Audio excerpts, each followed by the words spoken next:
Coromandel express काल है शुक्रवार मन पकईदेला 2009 रेल दुर्घटना।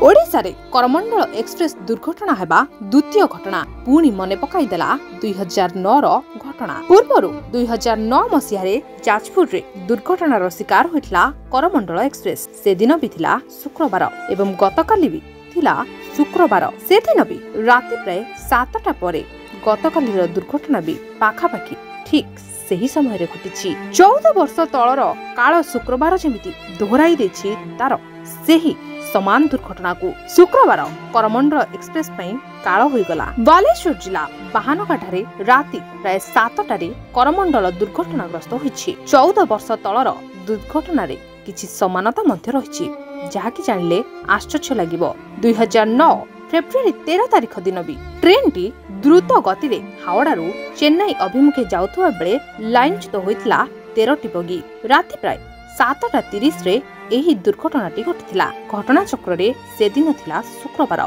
दुर्घटना को नहीं तत्कालीन रेल मंत्री लालू यादव तदंत निर्देश देइथिले। तदंत रिपोर्ट रु जणा पड़िथिला जे ट्रेन टी ट्रैक परिवर्तन करथुवा बेले लाइनच्युत होई जाइथिला। सेते बेले ट्रेन रो बेग घंटा प्रति थिला 115 किलोमीटर। गतकाली भी सेही भली ही दुर्घटना घटिछि। भयंकर मर्मन्तुद और हृदय विदारक घटना।